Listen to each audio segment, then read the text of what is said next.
વરસાદ કુદરતનો સંદેશ છે. વરસાદની બૂંદોમાં કુદરતનો સંદેશ હોય છે. સૂકી ધરતી માટે જાણે જીવનનો શ્વાસ હોય છે. વરસાદ આવે ત્યારે માટીની સુગંધી મહેકી ઉઠે છે. મનમાં બધા જ થાક અને દુઃખોની પળો વહી જાય છે. વાદળ ગરજે, વીજળી ચમકે, વરસે પ્રેમથી ધાર. વરસાદમાં દરેક ક્ષણ લાગે સુંદર અને સવાર. ટપ ટપ વરસતા વરસાદમાં યાદોની પળ ભીની થાય છે. દિલના ખૂણે છુપાયેલી લાગણીઓ ફરી જીવિત થાય છે.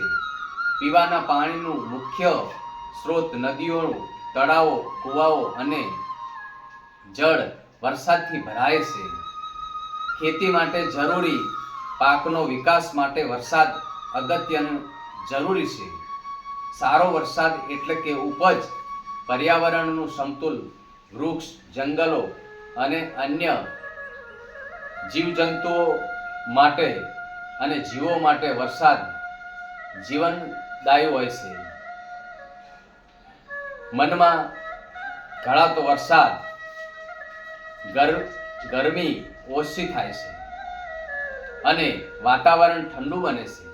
વીજળી ઉત્પન્ન કરે છે, ડેમમાં પાણી ભરાય, જલબિંદુ, વિદ્યુત ઉત્પન્ન થાય છે. પશુ પક્ષીઓ અને જીવન પાણી માટે તેમજ જીવનની ટકી રહે છે. અર્થતંત્રનો ફાળો છે. કૃષિ આધારિત છે દેશ. સારો વરસાદ એ અગત્યનો છે અને મજબૂત બનાવે છે. વરસાદ વિશે થોડીક માહિતી. વરસાદ માત્ર પાણી નથી પણ જીવનના આધાર છે. વરસાદથી નહીં પણ તળાવો અને ભૂગર્ભોનું જળ ભરાય છે. ખેતી સમૃદ્ધ બને છે.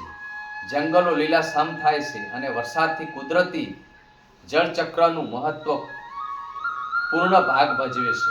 પૃથ્વી ઉપર પાણીનું સમતોલ જળવાય છે. સારો વરસાદ સૃષ્ટિનું પ્રતીક છે.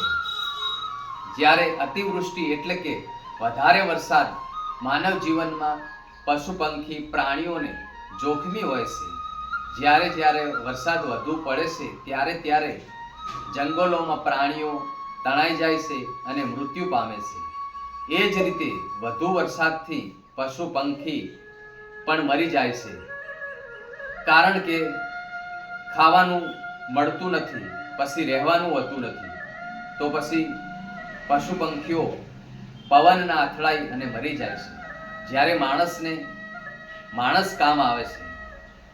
શહેરોમાં કે ગામડાઓમાં કોઈ પણ જાતની પરેશાની કે તકલીફો પડે છે ત્યારે એકબીજાના સહારે અને એકબીજાને કોઈ પણ ધર્મ કે જાત વગર મદદરૂપી માણસો થાય છે.